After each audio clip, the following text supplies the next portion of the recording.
What if I can't find someone?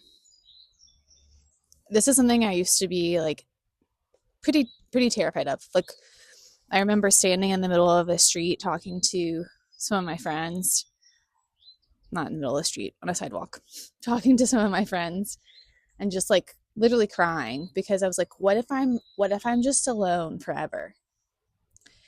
And what I had to realize was that that fear, that fear of being alone was blocking me from being able to go out into the world and like be who I want to be. I was so afraid that someone wouldn't want me that I just like downplayed my authentic self.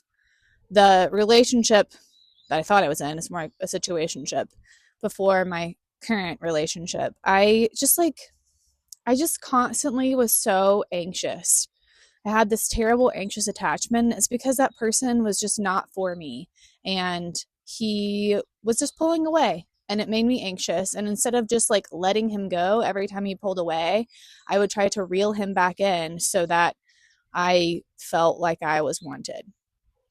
And I realized that instead of having to try to like pull someone back into being with me, I should want to be with someone who wants to be with me.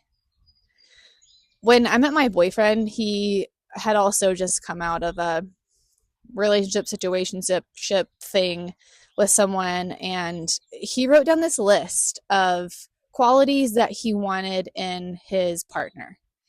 And I think that's such a good idea. It kind of lets you have a really clear understanding of the type of person that you want to be with, the type of person who is actually good for you. And whenever you get into any sort of relationship where you think you want a relationship with someone, you can kind of look at this list and see if those qualities are checking out.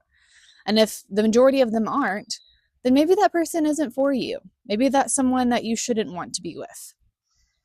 And while we shouldn't necessarily like have a pro con list on someone, which I actually did once. I actually wrote a pro con list. I was kind of like deciding between these two guys, and I wrote a pro con list, and one of them found it. It was not good. Maybe don't write a pro con list and let someone find it. But I do think having a list of the kind of qualities, the kind of person that you want to be with, just for you to kind of like check yourself. We can get like so swept up in the idea of being with someone that we often just kind of overlook that maybe this person isn't good for me. Maybe this person isn't someone I should actually want to be with. Maybe it just is fun. Maybe it's just exciting and I'm kind of getting swept up in that. But if you have this list that's like these are the qualities, the values, the kind of person that I want to be with, and you can look at this list and kind of analyze it in a different, more logical way so that these like serotonin and this rush of emotion doesn't overtake kind of your vision for yourself and your future. So instead of like thinking like, what if I'm alone forever? If like, what if I don't ever find someone? Become the person who you want to be and then seek out the person you want to be with. And I think that that's a better strategy in terms of finding a long-term fulfilling relationship, because until we are focus on our own growth and our own well-being, the relationship we land in, while we're never like fully done growing and progressing, if we've allowed ourselves to kind of stop that growth in order to be in a relationship, we're going to find ourselves lacking in the end. And so focus on being your best self, and then focus on someone who adds value to what that self looks like.